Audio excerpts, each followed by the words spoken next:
নমস্কার বন্ধুরা।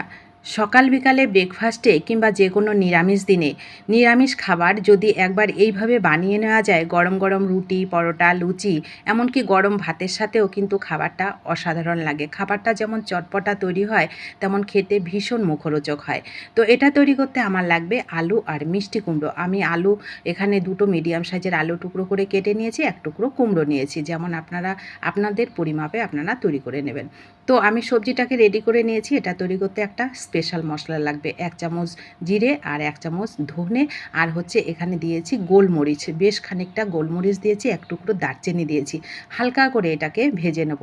দারচিনিটা দিলে একটা হালকা ফ্লেভার হবে, আর গোলমরিচের যে একটা ঝাল যেটা মুখে লাগবে, খাবারটা বেশ মুখরোচক হবে।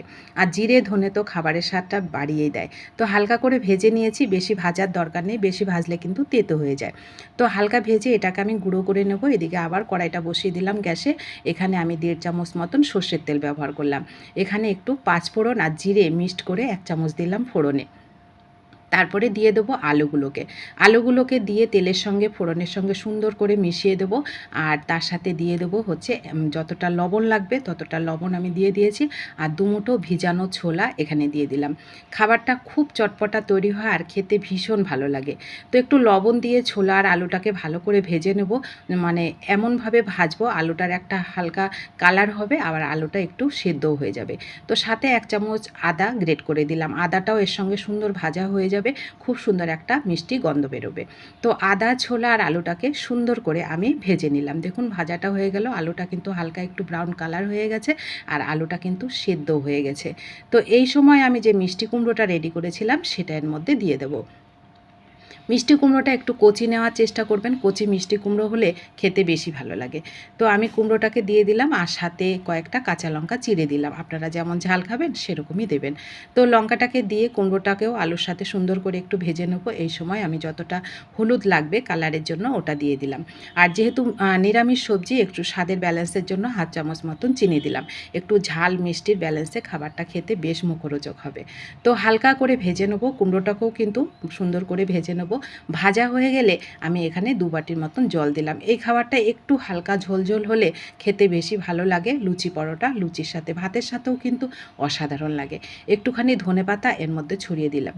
দিয়ে এইবার আমি কিছুক্ষণ রান্নাটাকে করে নেব। রান্নাটা দেখুন হয়ে গেল। এইবার আমি এর মধ্যে যে মশলাটা রেডি করেছিলাম সেটা দিয়ে দিলাম ১ চামচ মতন।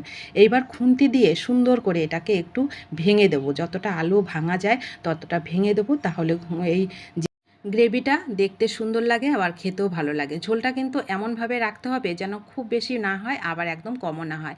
আমি কতটা রেখেছি আপনারা একটু খেয়াল করলেই বুঝতে পারবেন। তো দেখুন আমি যতটা ভাঙা যাচ্ছে ততটাই আমি ভেঙে সুন্দর করে গ্রেভিটা তৈরি করে নিয়েছি।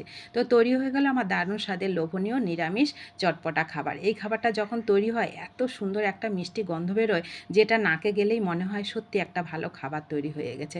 তো তৈরি হয়ে গেল আমার দারুণ স্বাদের নিরামিষ চটপটা খাবার। কেমন লাগলো আপনাদের কাছে এই সুন্দর লোভনীয় খাবারটা? অবশ্যই কমেন্ট করে জানাবেন। আর ভালো লাগলে ভিডিওটিতে প্লিজ একটা লাইক করবেন। নতুন বন্ধু হলে পাশে থাকবেন। পুরানো বন্ধুদেরকে অসংখ্য অসংখ্য ধন্যবাদ ও ভালোবাসা আমার পাশে সবসময় থাকার জন্য, আমাকে সাপোর্ট করার জন্য। এই পুজো পার্বণে নিরামিষ যদি কোনো খাবার চটপটা তৈরি করে খেতে চান, আমি বলবো এই খাবারটা একবার ট্রাই করে দেখুন। আশা করি আপনাদেরও ভীষণ ভালো লাগবে। খাবারটা সত্যি মুখরোচক খাবার। না খেলে বুঝতে পারবেন না কত মজার এই খাবারটা।